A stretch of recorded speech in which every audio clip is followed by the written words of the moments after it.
এই শাড়িটা আমরা করেছি মূলত যারা একটু বয়োজ্যেষ্ঠ তাদের জন্যই। শাড়িটা এত সফট এবং এই শাড়িটা কিন্তু খুব চিকন সুতার একটা শাড়ি। এই শাড়িটা কিন্তু খুব লাইট ওয়েট একটা শাড়ি।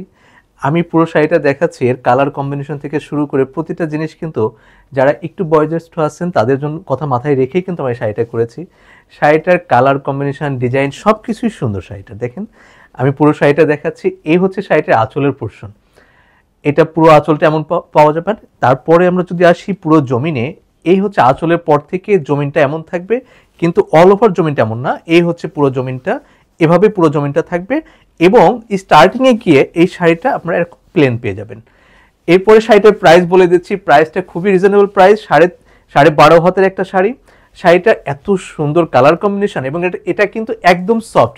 এই শাড়িটা কিন্তু খুব সফট করা হয়েছে। তারপর আরেকটা কথা হচ্ছে, এটা খুব চিকন সুতো দিয়ে করা হয়েছে, যেন যারা বয়োজ্যেষ্ঠ আছেন তারা যেন পরে আরাম পান, সেই কারণের জন্যই কিন্তু এই শাড়িগুলো আমরা এভাবে করেছি।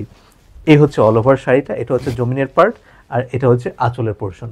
শাড়িটার প্রাইস কিন্তু খুবই রিজনেবল, মাত্র মাত্র 1750, মানে 1750। এটার প্রাইস হচ্ছে 1750। যারা নিতে চান তারা অর্ডার প্লেস করতে পারেন। আর সবাইকে অসংখ্য ধন্যবাদ আমাদের সাথে থাকার জন্য।